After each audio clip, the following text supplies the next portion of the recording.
We are building a railroad to space. Let's take a journey into the future and explore how humanity will travel through the cosmos.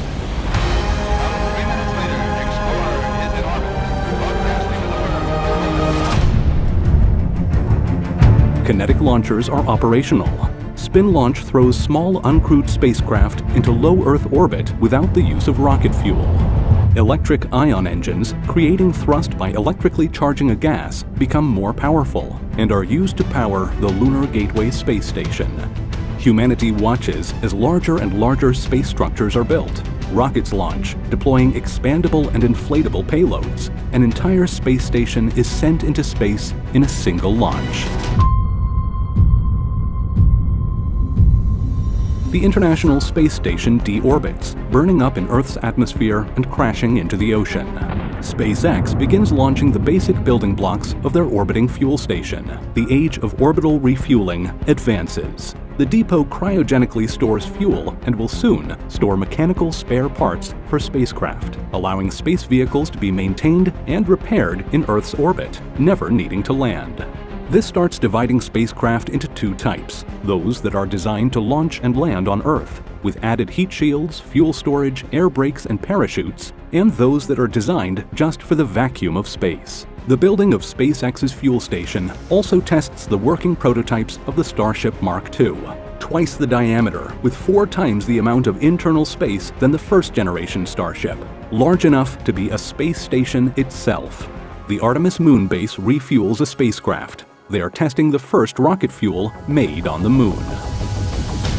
The first small-scaled nuclear fusion-powered spacecraft begins testing, producing energy without nuclear waste. Fuel is in the form of hydrogen isotopes. Hydrogen is present in the atmosphere of many planets and on asteroids. To create nuclear fusion, an environment like the center of the Sun is needed, with extremely high temperatures and pressure. It is the gravitational forces of the Sun that squeezes the hydrogen together in the center, creating nuclear fusion. On a spacecraft, the fuel is heated into a plasma, then squeezed, using either magnetic confinement in the form of large electromagnets or by inertial confinement, using lasers and pistons to push and compress the fuel. A few kilograms of fuel could power the average home on Earth for about 9 years. And for a spacecraft, fusion power will cut future travel times in half, while an advanced ultra-high energy fusion engine will propel a spacecraft to Mars and back in 45 to 75 days. 2035. This year will be known as the first Great Crossing. The journey to Mars is shortened by months, down to 80 days, because Earth and Mars are closer than normal. This is known as a perihelic opposition. A number of starships, a colonial fleet, and armada are waiting in parking orbit around Earth, ready to set off when the launch window opens, making Elon Musk the first space admiral. The Starshot Alpha Centauri program launches a swarm of 1,000 tiny spacecraft to collect data. Using solar sails, they are powered by lasers on Earth. Other solar sail spacecraft are powered with just the sun's light alone. People on Earth wonder when will they see the first human space sailors and even space pirates. The first crewed mission lands on the Martian Moon Phobos. Humanity's in-space manufacturing abilities begins to mature. Massive beams are printed and knitted together by a Redwire Archinaut spacecraft, allowing for structures to be built like spiders, larger than any rockets can carry into space. People on Earth are shown concept art of massive space structures, showing multi-kilometer trusses, skeletons of spacecraft, New Age telescopes, and space station worlds. Humanity starts to daydream of limitless-sized space structures.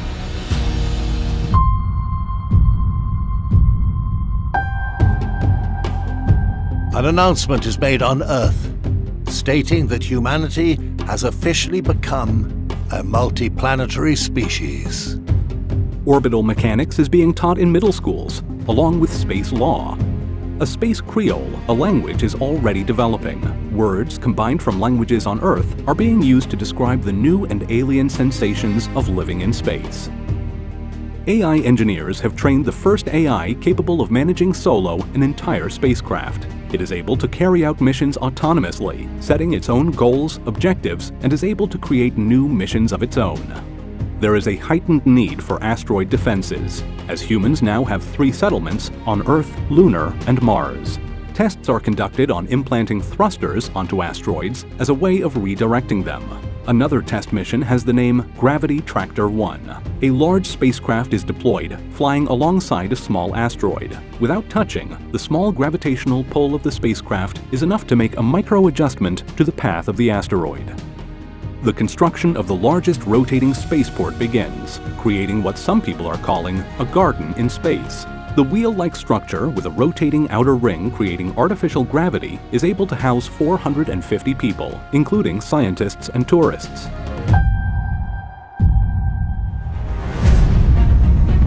(2051), the second Great Crossing.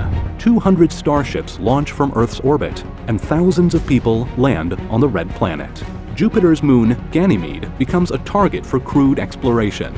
On Earth, humans are able to do weekly commutes, taking shuttles to space stations where they work and returning home for the weekends. There are even public shuttles that have daily timetables. The first lunar space race takes place, named the Slingshot. Spacecraft set off in orbit around Earth, racing around the moon and back again. Others are watching from their own spacecraft.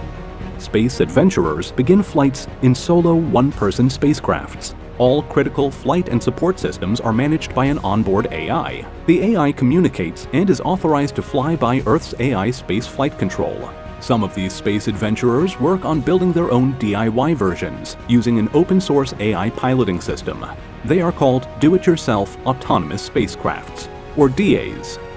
Mad scientist studies are being done on whether it could be possible to manufacture a spacecraft made primarily out of biological components, chitin, cellulose, or bone.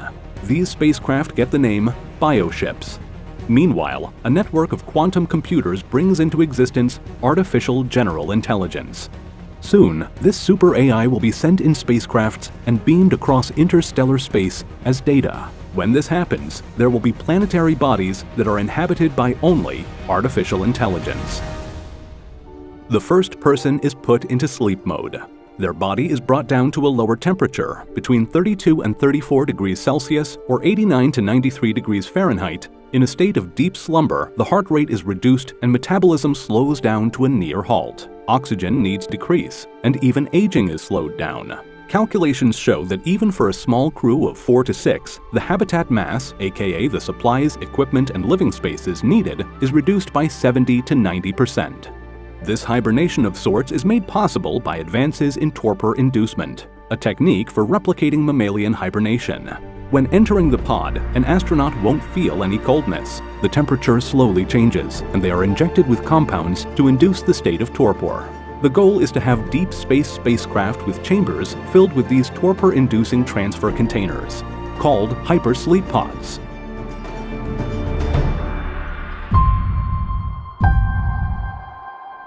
A crewed mission lands on an asteroid. They test optical mining.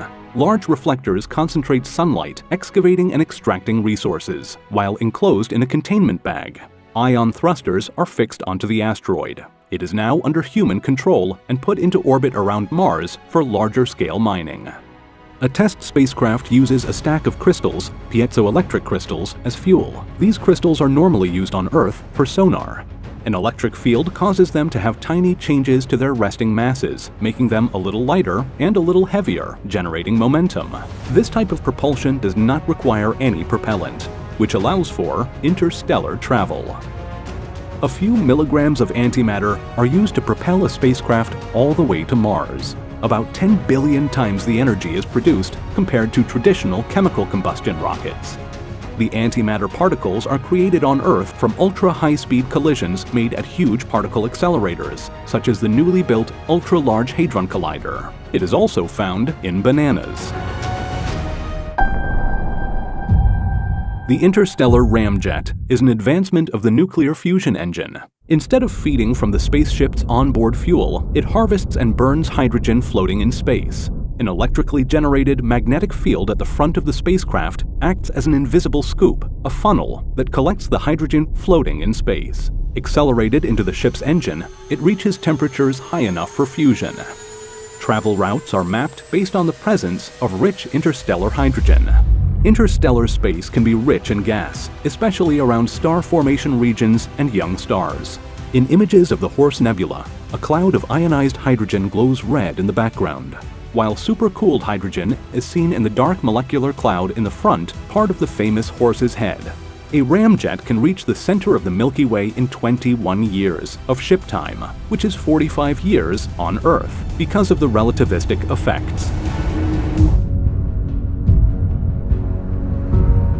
Humans have mastered the taking over of asteroids, landing their spacecraft and implanting thrusters to maneuver them, laying the foundation for the next phase of asteroid manipulation. Plans for the intra-asteroid space station show a habitat burrowed 100 meters deep inside of a mined, hollowed-out, rotating asteroid. After an asteroid has been mined, the shell can then be used as a structure, acting as an ecological shell protecting its inhabitants from radiation. Gravity is provided from either the asteroid's natural rotation or implanted thrusters provide and maintain the spin while also directing the path of the asteroid. Dyson trees are planted. These are genetically modified plants engineered to grow inside of a hollowed-out asteroid. Designed for oxygen production, they help create a small and contained human habitat and ecology inside of an asteroid.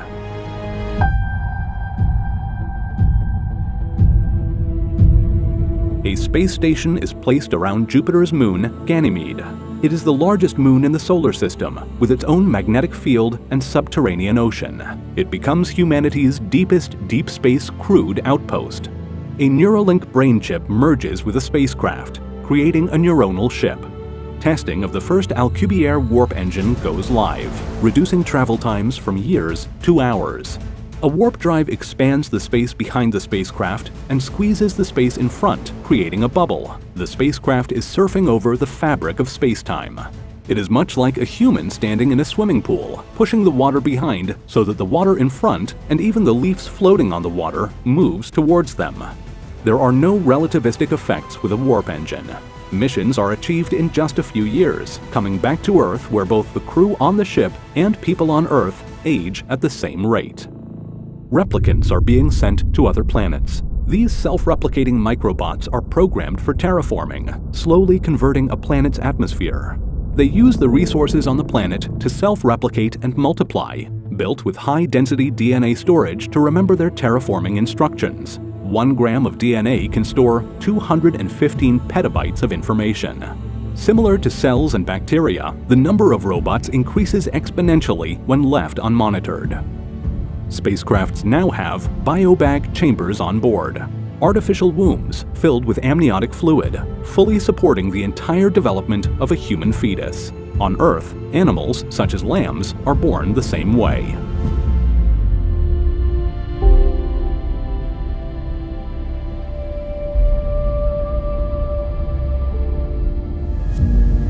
Outside of the solar system, a spacecraft approaches a spherical passage.